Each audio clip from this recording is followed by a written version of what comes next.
Hello friends, డోరీని సన్నగా తయారు చేసుకోవాలంటే ఏమైనా టిప్స్ ఉన్నాయా అని అడుగుతున్నారండి. ఒక చిన్న టిప్ అయితే చెప్తాను. ఫస్ట్ ఇలా కుట్టేసిన తర్వాత అంటే పాదం ఇంచుతోటి కుడతాం కదా. కుట్టిన తర్వాత ఇంకా సన్నగా కావాలనుకుంటే ఇంకా కొంచెం లోపలికి పెట్టుకుని అంటే ఇంకా కుట్టు అనేది లోపల నుంచి ఇంకో కుట్టు వేసుకోవాలన్నమాట. దీనివల్ల ఏంటంటే మీకు ఎంత సన్నగా కావాలంటే అంత సన్నగా వస్తుంది. కానీ నేను లూప్ టర్నర్ ఉంటుంది కదా, అది ఎంత లావు ఉంటే అంత సన్నగా కుట్టుకుంటేనే మంచిదండి. అంతకంటే సన్నగా అయితే మనకి తెగిపోతుంది అనమాట లాగినప్పుడు. ఇప్పుడు ఇలా కుట్టాను కదా, కుట్టిన తర్వాత మళ్ళీ పక్క నుంచి ఇంకో స్టిచ్ వేసుకోవాలన్నమాట. అప్పుడు ఇంకా సన్నగా వస్తుంది.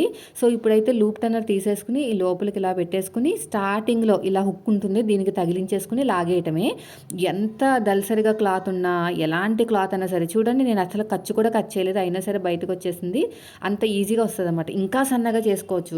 పక్క నుంచి ఒక కుట్టు వేసుకుంటూ వెళ్తే ఇంకా సన్నగా అనేది వస్తుంది అనమాట. అంటే పాదం కన్నా ఇంకా సన్నగా కుట్టుకోవచ్చు అనమాట. ఓకేనా. లూప్ టర్నర్ ఎవరి దగ్గర లేకపోతే తీసుకోండి, కింద ప్రొడక్ట్లో ట్యాగ్ చేస్తాను. ఓకేనా.